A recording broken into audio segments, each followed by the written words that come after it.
All right, it is 1:02. Why don't we get this wonderful event started?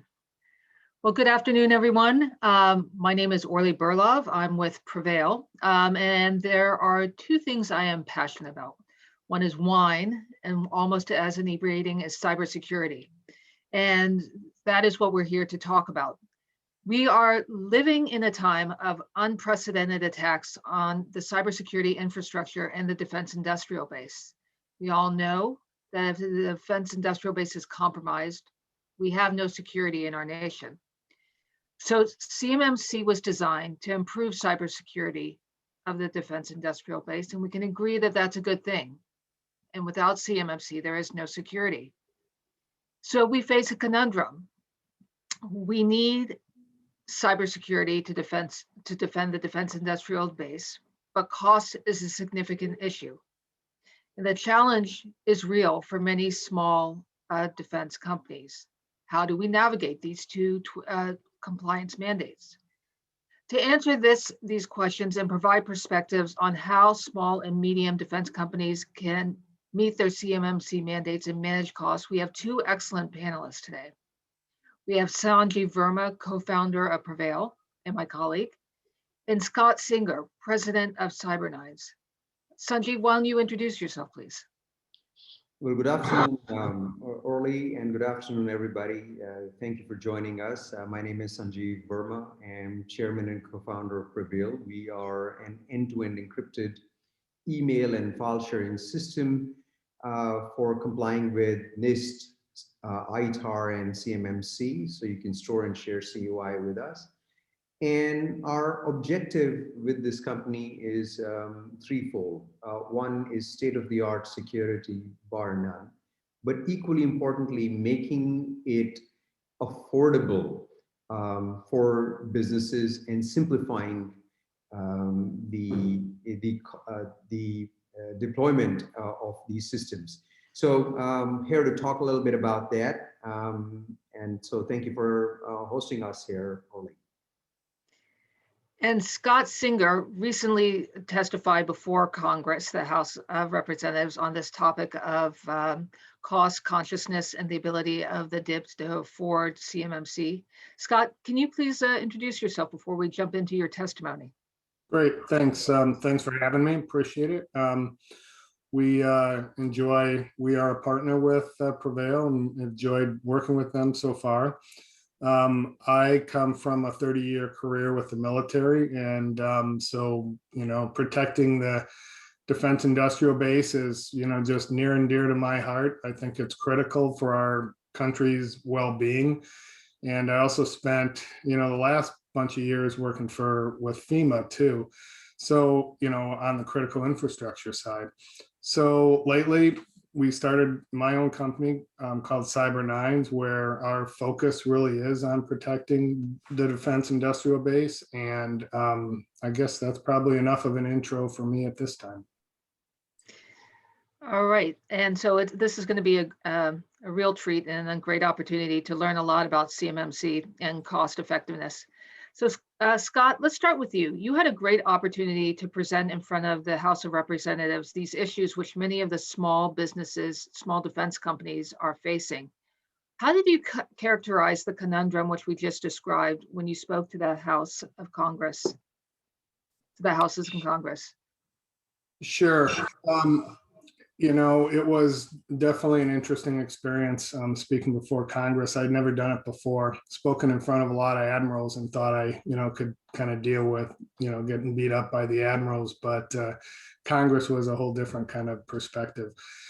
I think one of the big issues we have with this whole process is, the defense industrial base's majority is made up of small business. And everybody thinks of the large businesses, the Lockheed Martins, the Northrop Grummans, the Oshkosh Truck, for example, near my neighborhood. But we don't think the fact that most of this is made up of small businesses. And this whole space is super complex, okay? So, the conundrum here is really, there's an idea of, you've got a very complex framework that has to be met. There's a very complex set of regulations that make up this ecosystem, whether it's export control regulations, acquisition regulations, DFARS, not to mention just the DFARS for cybersecurity. So in a lot of times a sub will get this list of requirements flow down to them in a purchase order that is just completely daunting. And so in some respects, they just sort of throw up their hands and say, yep, we're good. We can meet these requirements, and they move on and they build the part. And that's where, you run into these kind of conundrums, is that, now we're running into a situation where the requirements are going to be enforced. Okay. And these companies are going to begin to become subject to false claims acts, for example, where they post a score in the supplier performance risk system to meet a certain level of cybersecurity readiness. Well, that score, you're now posting it in a DoD system. Before, you were signing a piece of paper that was self-attesting to it. It's easier to sign a piece of paper and say you're fine than it is to go into a government DoD system and post a score. So I'll kind of stop there and let you take it back to you, Orly. Yeah, and so one of the things that you said in terms of your statement to Congress was that many small business companies barely know what a flow down is, let alone how to protect ITAR, ER600, or CUI.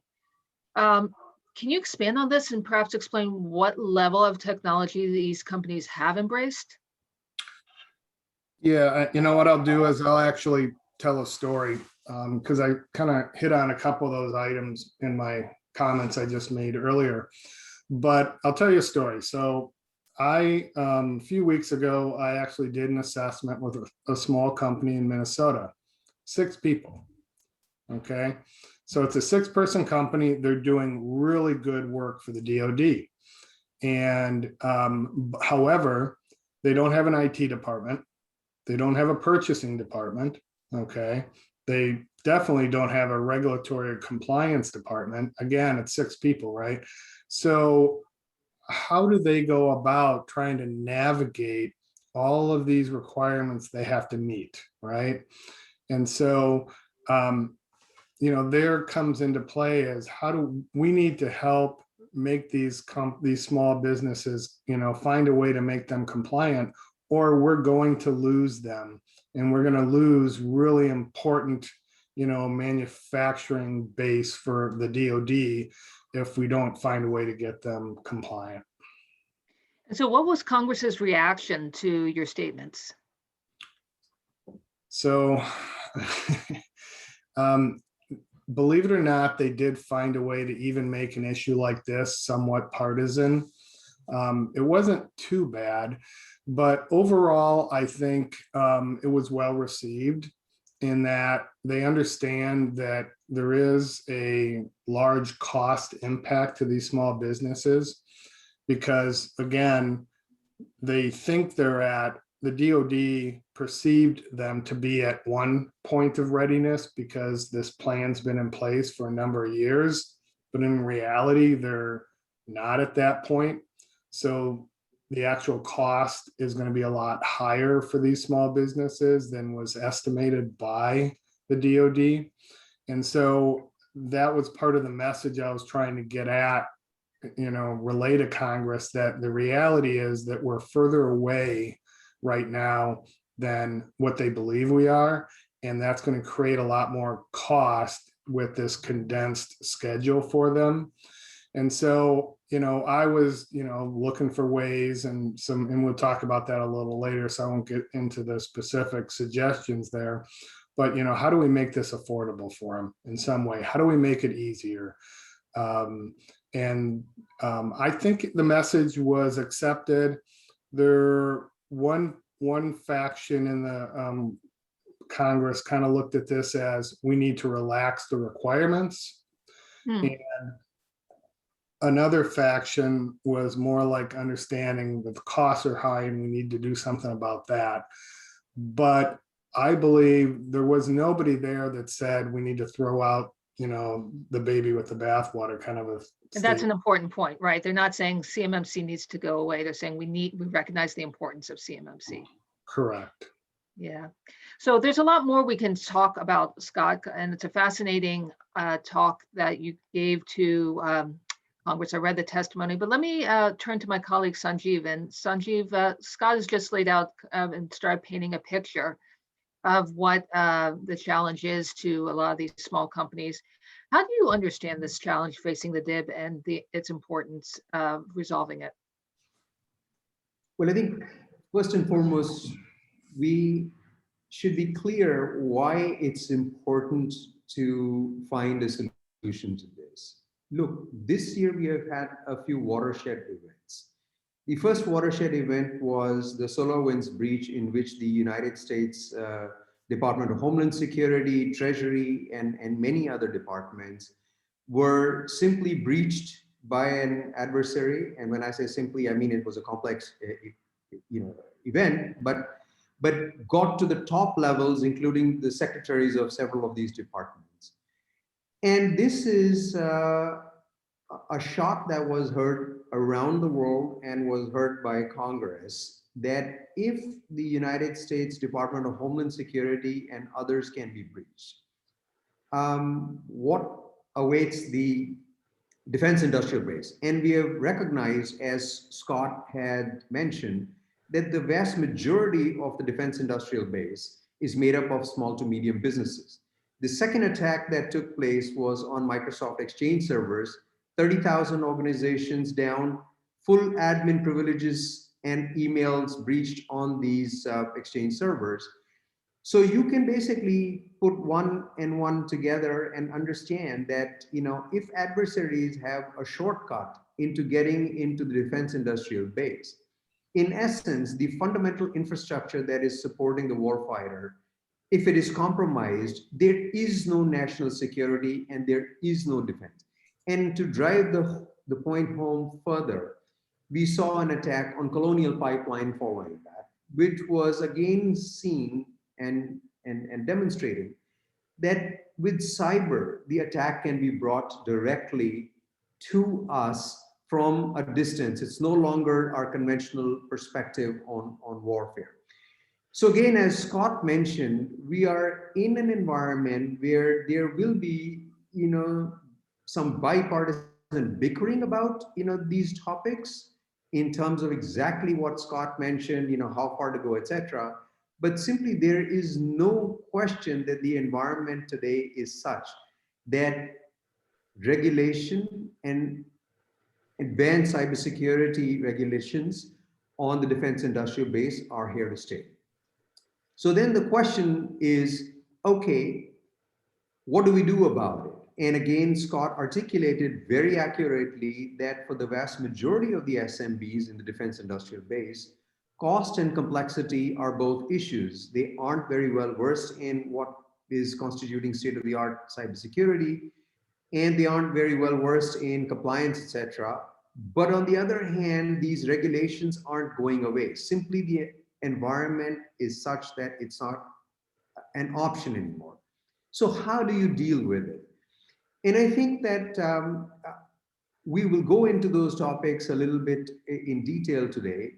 But let me start by saying that the problem, even though it on surface seems like a challenging one, is a solvable one. And I'll start first by saying that three elements are needed over here. One, top-level cybersecurity. Two, simplicity of deployment and use. And three, low cost. And before we delve into how we can achieve all of that for the defense industrial base, I want to start off by saying that the average person anywhere in the world has solved these problems when it comes to their communications for messaging. And how is that problem solved? Well, you've often heard about Signal and WhatsApp as important chat programs. So it turns out billions today use these programs to communicate. And these programs represent, these chat programs from Signal and WhatsApp represent the pinnacle of cybersecurity because they are fully encrypted all the time, unbreakable by any government system and so forth, from the sender to the recipient. But they're also really simple to use and in most cases, utterly free. So we can, before we put ourselves and say, my God, this is an impossible challenge, we can derive some comfort from the fact that, for an average person, the level of cybersecurity available to them and the cost and complexity of adopting that is actually at the level that is significantly better than the CEOs of our Fortune 500 companies. And I'll end by saying that the very same principles of cybersecurity, simplicity of deployment and use, and low cost can be brought to bear for the defense industrial base. And we're going to go into those as we move forward. So over to you, Scott, to get your perspective on that. Well, let me just kind of jump in with one question. We talk about cost a lot, and we have two very knowledgeable experts here with Scott and Sanjeev. So can you guys perhaps at least give an outline of what these costs look like? Can we discuss what compliance would look like for, say, a 10-person shop, Scott? Wow, putting me on the spot. I am. I guess that's why I'm here. So the assessment itself, there's been some back and forth about whether you have to have 4 assessors on an assessment or if it should be scoped to the size, and like a 10-person shop shouldn't have the same cost of doing an assessment as a 1,000-person company, right? And so currently the DoD has put out an estimate of close to about $30,000 to do an assessment for a small business. But I see that cost coming down because that 4-assessor kind of analysis isn't going to, play out in the long run. It just will be too costly. So that $30,000, that's way at the high end for the assessment side. Then when you're coming down to the actual cost of being compliant, we've come, some of our models have it around in that $100,000 range over 4 years. Okay. And again, we're trying to bring those costs down, but most of the costs that we've assessed there come into the range of dealing with the logs, reviews and aggregation, SIMs, incident response, and hiring that out, from an external service.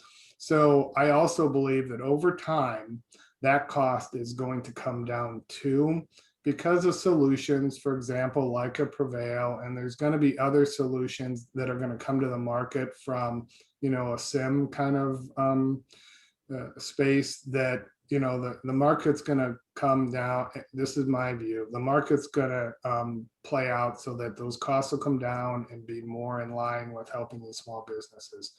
So, not meant to scare, the audience, because, we're starting out at kind of a little bit of a worst case scenario. Right. But the costs are going to come down. Let's put it that way. So is your feeling Congress should be helping with some of these costs? Yeah, and that's one of the big things that I, talked about in my, testimony, is you think about the fact that there are if you buy solar panels on your roof, right, that bring down the cost of electricity, and it's sort of a public good. I contend that all of this, our critical infrastructure and the defense industrial base, getting them compliant and not get hit with ransomware attacks, that's a public good, okay? Right. And there should be ways to help support these small businesses.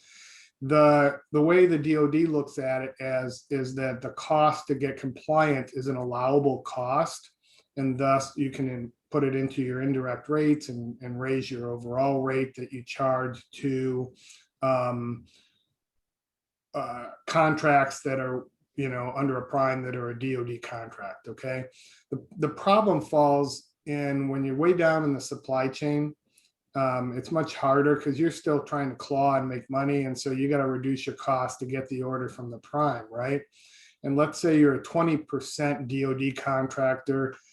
You can't spread your cost and your rates as wide as somebody that's an 80% DoD contractor. They can, have a smaller rate because they're spreading those indirect costs in a broader set of contracts. Hopefully that kind of made sense.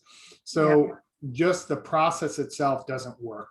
So I contend there should be grants either through SBA or using NIST MEP partners to do that, where the funds can get granted back to these small businesses to help them kind of in an out-of-band process outside of the normal allowable cost model. Yeah, so I guess the next question to the two of you is, I've gotten your perspective, Scott, but Sanjeev, what's your perspective on cost-effective ways SMBs can achieve compliance and kind of do a better job at managing their costs? Then I'd like to hear a little bit more of what you have to say, Scott, on in terms of kind of practical things that they can do as well. So I'm going to step back a little bit and first answer the question that you had posed to Scott on. You had asked him if you're a 10-person shop, or I'll expand that and say you're 50% defense company, 50% company, but only 10 of your folks work in defense. What are your costs going to look like? So first and foremost, we have to make sure that we understand that the costs are not going to be that significant if you are the majority of the div and are not holding controlled and classified information. So the div is about 300,000 plus companies. 250,000 of those are at CMMC level 1 or 2, which are a few controls. They are not holding CUI. The cost numbers that Scott is mentioning, first and foremost, apply only to organizations that are seeking level 3 compliance and above and are holding controlled and classified information, which is about 50,000 companies. So our models are significantly lower than what Scott's suggesting. So when you look at compliance, we look at compliance as technology platforms that help you control your controlled and classified information, store them, share them, have your logs monitored, etc. Those are the essentials. So if you are getting CUI, you got to have a good way to store it, good way to share it in a secure method. You can't use Gmail or Office 365. And then what Scott mentioned, you got to have controls to look at incident response, etc. So our rule of thumb over there is, and what Prevail enables you to get to, is that the cost to do so would be in the vicinity of about $500 to $700 per person. So if you are a 10-person shop, you ought to be budgeting in the vicinity of about $500 to $700 for the technology platform. We agree with Scott that the per year? Per year. So and so again, if you are a 10-person shop, that's about 20 grand over 3 years. And the cost of the audits, as Scott mentioned, is about 30,000. And we agree that it can be brought down, and we'll share with you how. But if you add those up, you're looking at about a $50,000 cost over 3 years. And that's, yes, a number, but it's not an unreasonable number, because the compliance aspect of it is one thing, but look at it from the fundamental business continuity for your own self as well. Just as a supplier of CUI, or as a holder of CUI, or just as a business, you are now in an environment that you got to up your cybersecurity regardless, because otherwise you're subject to ransomware attacks and so forth. So in essence, if you are stuck with them, that's the kind of money that you're going to be paying in any case. And that's what happened with the Kaseya attacks. So I'll first off start by saying that the model ought to be, and you ought to look for solutions, and they're available here and now, that are around $700 a year for the technology platforms altogether. and then about, budget 20 to 30,000 for audits, etc. Again, over a period of 3 years. The 30,000 is not annual, it's over 3 years. So back to my estimate, even today, is for a 10-person shop around 50K. The second thing is, how can we bring those costs down? So, at Prevail, what we do is we ensure that, number one, if you want to have a technology platform and you're a business that is doing, commercial business and defense business, number one, Prevail is an encrypted email and file sharing system to store and share CUI. You should just deploy it only to the people that deal with CUI. So it minimizes the number of people impacted. And second, it is the responsibility of technology providers like ourselves to also provide you with thorough documentation for compliance, so that the effort that you have to expend and the cost that you have to expend to build your compliance documentation, which is a core part of any compliance, whether it's NIST or CMMC, is minimized. So to that end, we also provide, for example, a full documentation and compliance package. So as an example, if you're in NIST, there's 110 controls. We touch about 85 of those controls. We'll provide you with a full documentation set, and therefore you don't have to start developing those from scratch. So it's a combination of applying it only to the people that are, covered, keeping the costs down for the technology platform, and making compliance documentation as part of it goes to, simplifying the job for the SMB and reducing the cost for it. And then the final aspect of it is making it simple to deploy and use. Because if you are selecting a platform that's requiring a complete overhaul of your infrastructure and replacing it with something, you ought to think again. I mean, then costs can skyrocket. So again, you want simple platforms that are really secure, that can be overlaid on what your existing platform is. And that's how we begin to tackle the cost, conundrum. And I conclude by saying, I completely concur with Scott that despite this, if mechanisms are put into place to, for example, offset these costs through grants and SMB, payment, programs that the DoD is talking about, it is further incentive for the defense industrial base to adopt the best solutions and be proactive in moving forward, which is only good for national security and for the viability of the defense industrial base. So sorry, it was a little bit of a longer answer, but I wanted to kind of provide a perspective on both the costs and the steps that are necessary to go and lower them. Yeah, so I'm taken, Scott, by the example you gave of the small company. I think you said in Minnesota that 6 to 8 people.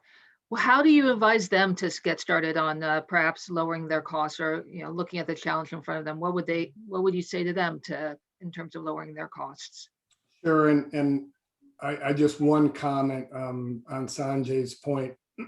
Yes, I've been excuse me, I've been focusing on level 3, and there's actually a reason why the focus right now on level 3 is because that's where the primes are pushing down to the manufacturers, the subs, to get compliant and post a score in SPRS. So that's where that drive is coming from. There's a whole bunch of government DoD contractors out there that are going to have to meet level 1, which is what Sanjeev was talking about, that are going to be surprised because they're probably not yet well aware that they even have to meet level 1 at this point. And so again, level 1 is federal contract information. So it's contracts. It's just getting a contract from the DoD is going to drive you to be level 1. And you have to protect that under 17 practices. Whereas level 3, it's 130 practices. And hence, there's a lot more. In level 1, you don't have to document the practices. Level 3, you have to document all these practices. And so you basically have to have a whole quality management system in place to help support this. And that drives up a lot of the costs, even for a small business. So, if I'm a small business and I'm trying to come at this problem and solve it, limit who needs to get access to controlled unclassified information. The majority of these folks really have a model where it's a build to print model. So they're getting a drawing from a prime, and that drawing is, controlled unclassified information. And all they really need to do is quote that, okay, and then build it. And if you can maintain one or two people that really need access to controlled unclassified information, you can scope, the whole, they call it the system, scope the system down to a very small footprint. That is really one of the key ways to reduce cost here, because when you come in for the assessment by DCMA DIBCAC, which is Defense Contract Management Agency, and in reality, now it's going to be a certified third-party assessor organization that's going to come in and assess you. They are only going to look at the part of the CUI network that you declare is where CUI travels in your network. So if you're using a tool like a Prevail, or if you're using, GCC High with Microsoft, or whatever the tool you're using, if you limit it to just those two people, those are the only people that have to meet all of these 130 requirements that we're talking about. Now, it does put the company a little bit at risk from ransomware and other things if you're completely only focused on those two people. And that's, I think, a drawback and, maybe an unintended consequence here. But that's the way to really reduce the cost to getting compliant. So, I think both of you made some important points, but going to the point you made earlier, Scott, that there's really no getting around the compliance. There's no getting around the NIST 800-171 compliance that's been law for a couple of years, and contractors have to get on that path to 110. Procrastination, I think it's fair to say, is not an option. What would you tell companies to, I guess, first do in terms of getting started? Would it be just limiting their playing field? How would you answer that question? I would answer by first. The first thing I would do is, again, understand where CUI is. What's your business process? What's the flow? Okay. And then finding that path to limit that. But I've also, and then the next thing I do, regardless of what the compliance scheme says to do, I always think it's important first to encrypt your data. Okay. Encrypt the critical data. And if you get hit by a ransomware attack, that data being encrypted, at least we're not giving anything away to the hackers, okay? Because it's encrypted, they can't unencrypt it, okay? And again, the whole purpose here is we're trying to protect DoD information. So by encrypting it, we're starting down that path of protecting it, okay? I had made some recommendations back to the testimony to Congress that, the enemy of, good is perfect, right? So we're sort of missing some things here by possibly, getting 80% there or 90% there and still letting them do contracts is better than saying you have to be 100% compliant by this date or you're done, okay? That's going to hurt our defense industrial base too. So I think a risk-based approach is really important to go after here, and understanding which of those practices in CMMC are going to make us safer and push the defense industrial base to attack those first. And again, on my mind, it's the encrypting of the DoD data and making sure that you got a good end-to-end encryption process.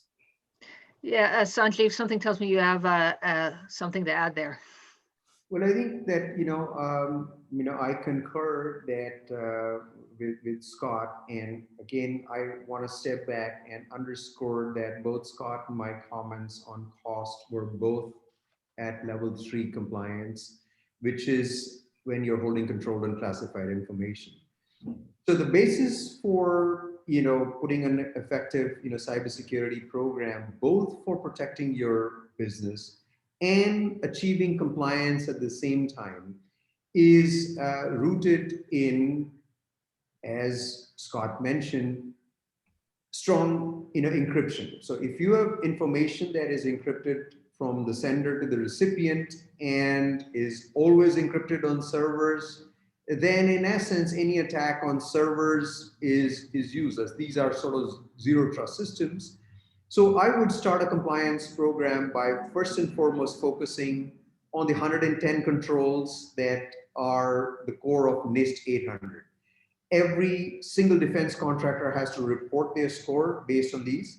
And so if you put a security program where you put a tool together that essentially enables you to encrypt your communication with each other and with your suppliers and partners, and to store all of the CUI and other important design documents in an encrypted fashion, you basically go and get a long ways towards, both improving your cybersecurity and your score. I mean, we are very proud, for example, for one of our customers who just went up for a NIST 800, audit and got close to a perfect, score with the DIBCAC audit. But the point of it is when you put these basics in place, which is a strong way to communicate that is fundamentally secure, whether it's in email or others, and a strong encrypted method of storing and sharing your files through file sharing, systems that are always encrypted, you've got the basis not only to get yourself a strong, NIST 800 score, a strong basis for CMMC, but you fundamentally protected yourself, just as Scott had said, that in the event, for example, a ransomware attack hits you, etc., your information is, reverted to to the version before the attack. So you're doing good for yourself and not responding to what many may still perceive as, oh Lord, this is something that is being sort of pushed down on us. So I think those are things that I would emphasize. And certainly from our perspective at Prevail, it basically takes hours to upgrade your electronic mail communications, file storage and sharing to full end-to-end encryption for the average, 10-person company. And so when you do that, again, you're well on your path to fundamentally protecting yourself against ransomware, and then, on the way to NIST 800 and CMMC compliance. And so one thing we should note in all this, obviously the importance of protecting CUI and sensitive information with encryption, but the other key thing in this process is mentioning process maturity. That'll be an important part of compliance, and contractors will be assessed based on how long they have been implementing the controls. How would you, Scott, I'll turn this to you, how would you suggest that contractors interpret this and how they should attempt to meet this standard? The first thing is, I would say, don't sign all your, again, we're talking level 3 here. Don't sign all your procedures the day before the auditor shows up. That won't pass. And I want to make sure I answer kind of quickly because there's a number of questions too.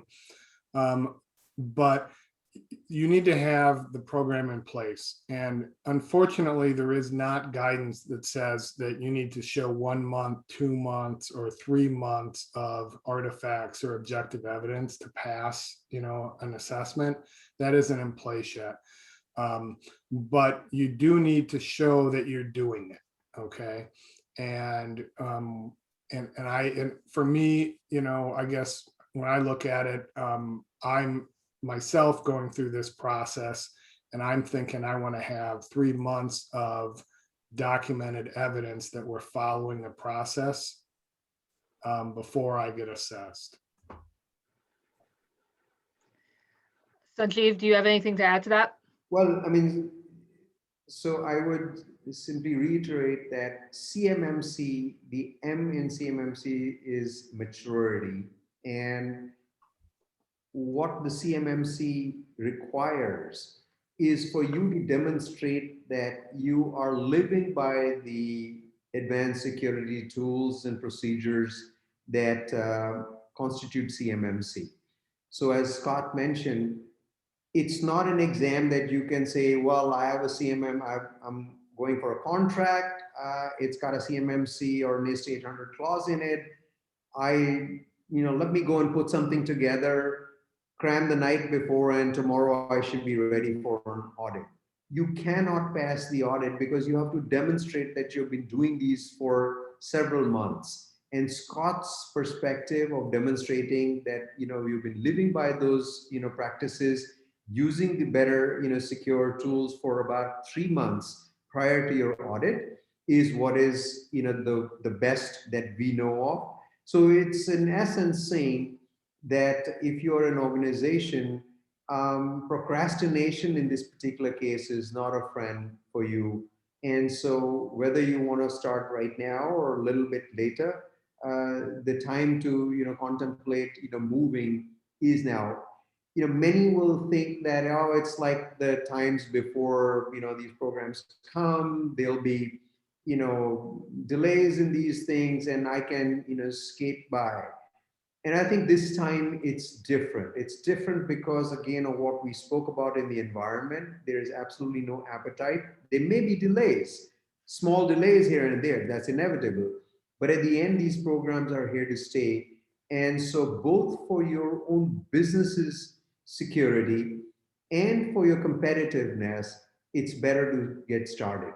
The last point I'll make is, why did I say for your own competitiveness? So as Scott had mentioned, every defense company needs to evaluate itself on NIST 800-171 and then report its score to the Department of Defense's SPRS system. So that's a score from negative, I think it's 200 to plus 110. And so now for the first time, there is an objective means by which any company's cybersecurity can be measured against the other. So if you are a company that is bidding for a contract and your score is radically worse or is significantly worse than that of your competitor, you will have to go and provide those scores. And so it's a fundamental metric for your competitiveness. And so what we're saying over here is, for reasons of protecting your business, for reasons of ensuring that you have a good score that is perceived as competitive by primes, and for compliance, those are the 3 reasons to kind of take this thing seriously and get moving. It's in your interest. It's not one of those things that somebody's telling you to go and pass an exam and that's the entirety of it. Because if that was the only thing, then I could see an argument for delaying, but it's not at all that. All right. So you guys have all made some great points, and thank you. I think at this point we'll move to the Q&A section. I'll just get to 1 or 2 questions that were submitted beforehand, and then if you don't mind, we'll go to the ones submitted right in the Q&A section below. One question, and I'll put this to Scott, is how can SMBs force their subs to comply with CMMC? Well, there's a DFARS regulation that requires it, 252, 54, 70, 20. So it actually, and it's kind of sad that I've got that memorized at this point, but it requires that their supply chain meet the requirement. And that's where these lots of companies are seeing these letters right now as a representation and certification come out from the primes that are asking, have you posted your score? Have you completed the basic 31 NIST controls? have you completed 100 NIST controls? I mean, there's all kinds of different questions that I've seen from my clients on this that I've helped them kind of answer. So, so it is happening, and the primes are taking more ownership of ensuring their supply chain is compliant. All right. And I think there are a bunch of other questions that were submitted on cost. I think we were able to answer most of them in terms of Congress offering either through the Small Business Administration some sort of financial incentive. Here's one question that I'll push to Sanjeev. Sanjeev, this is a bit of a softball. Can I use a company domain in a Prevail email? Yes, you can use your existing email. All right. Prevail is not a substitute. We're not taking away your existing email. You can continue to use your Office 365 Exchange or Gmail. Prevail simply adds an encrypted, email component and a Prevail Drive component where you can store and share. Prevail Drive is basically like Dropbox or OneDrive. So you simply drag and drop all your files containing CUI into Prevail Drive, and you can store and share them in a compliant fashion.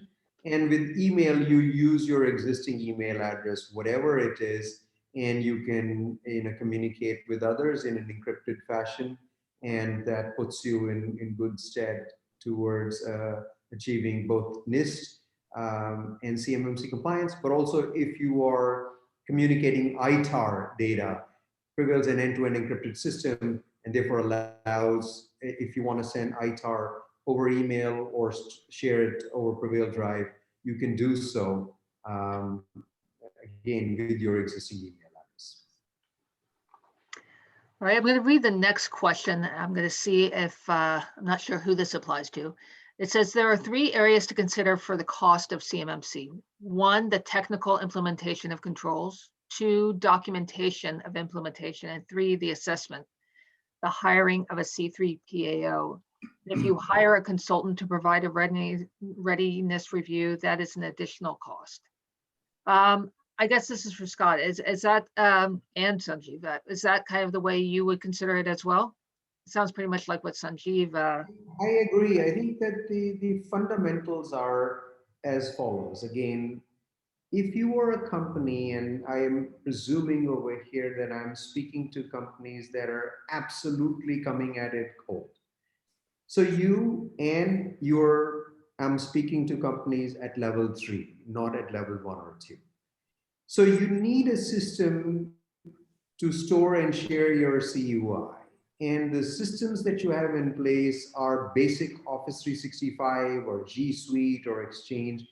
And the first thing is that they are non-compliant systems. You need more secure systems to do that. And so the first aspect, as you had articulated in your question, is you need a technology platform. GCC High is one such platform. Prevail is an alternative to it, to GCC High. So you need that platform.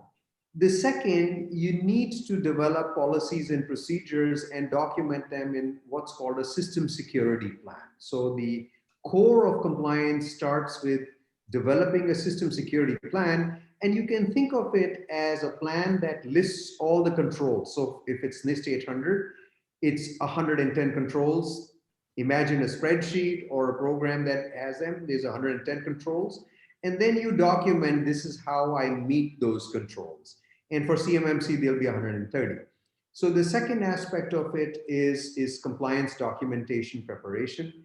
And as I had mentioned in our earlier, in my earlier comments, this is where, certainly Prevail, steps up and helps and provides you with the documentation for the controls that we fully or partially meet and gives you a leg up on it. So obviously that's the second element of cost. And in this element, I would absolutely say that for the vast majority of the companies, like 99% that don't have in-house compliance expertise, the best alternative for you is to hire a consultant to guide you, because these are complex technical tasks and it is not something that can be done. Notwithstanding, again, Prevail providing you with help with documentation, you still need a consultant to kind of guide you through the whole program. And again, this is something Scott and folks like his firm do really well. And I'm not just saying this as a plug to my friend over here. I really mean it. These compliance initiatives for both NIST and CMMC are complex and challenging endeavors, even for the biggest and most sophisticated companies. I'll give an analogy. It's like you're climbing Everest. You don't want to go there without a guide. And so the compliance documentation, we can help, but you have to have a compliance expert guiding you.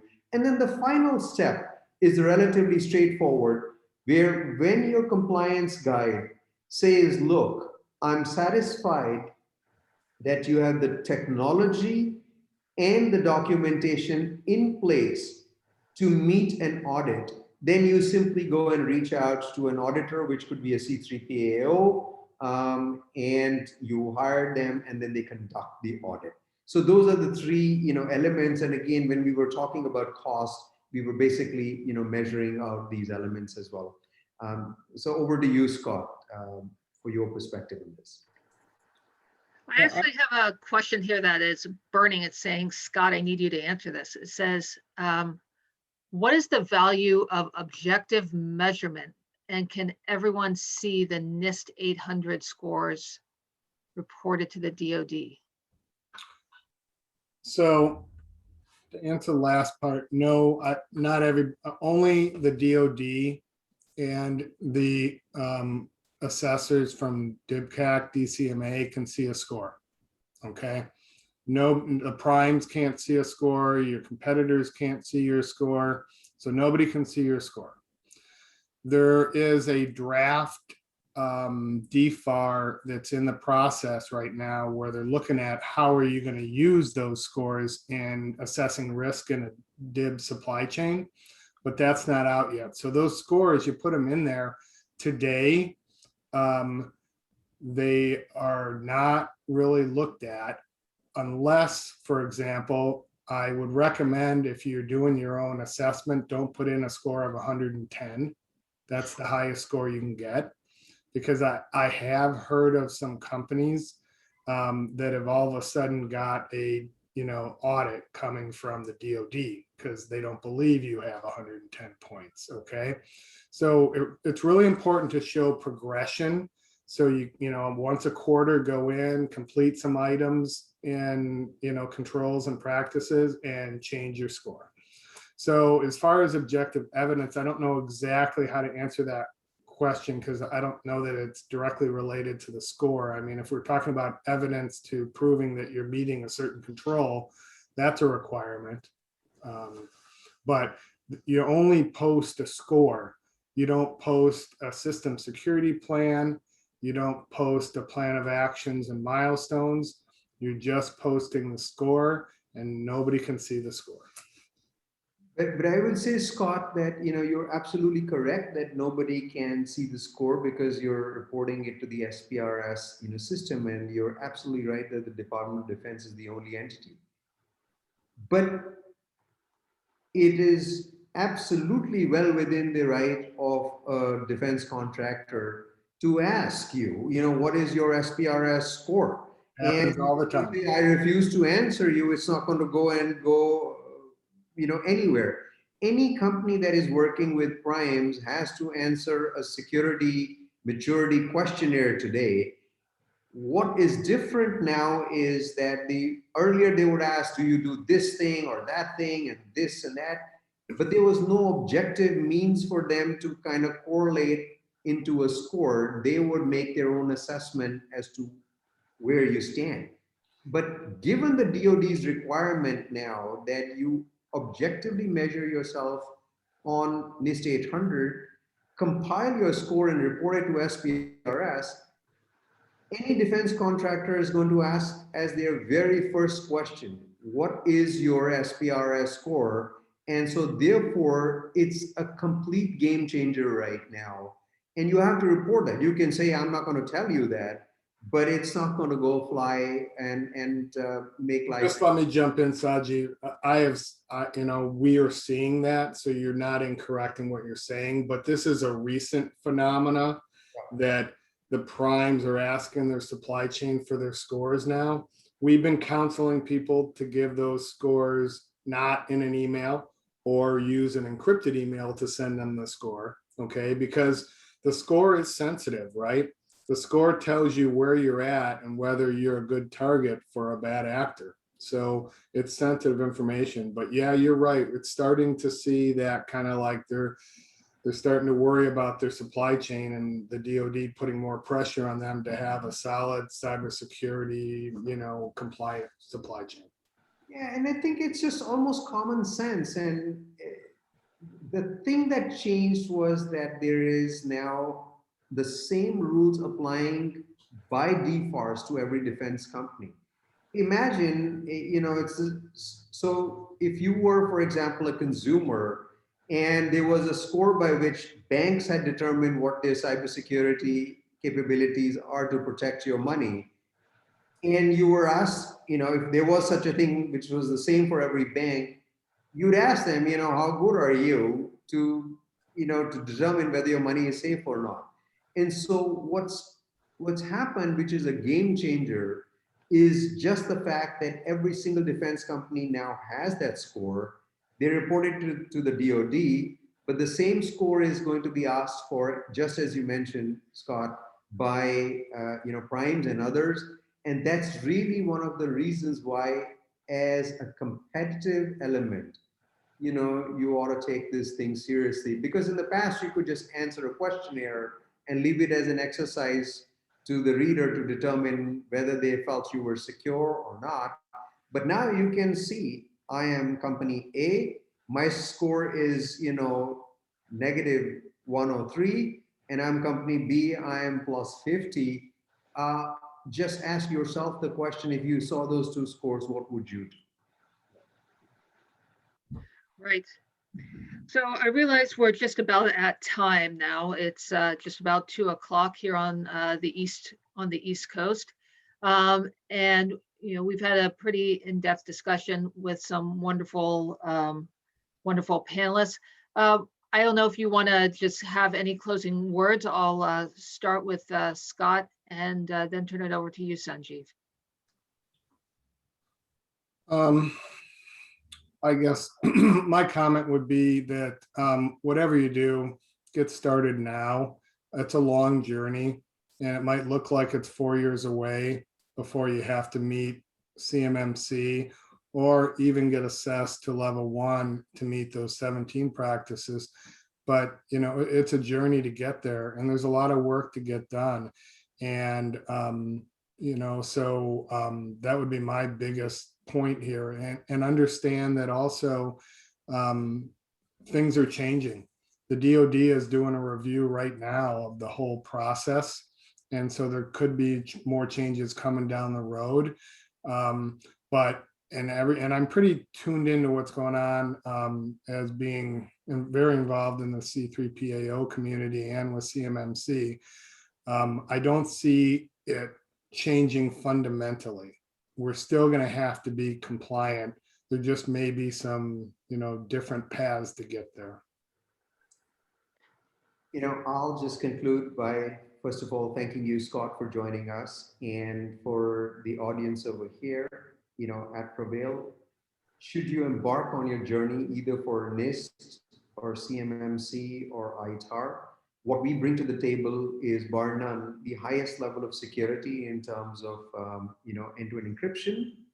But most importantly, our focus is small to medium businesses, and we take that seriously in terms of providing radically lower costs and simplicity for achieving compliance. And so, if this is something that we can be helpful with, please don't hesitate to reach out. All right, so thank you, gentlemen, both. This has been great. Appreciate your time. And to our wonderful audience, thanks for being here and participating. And we hope to be in touch and hope to see you soon. Thanks.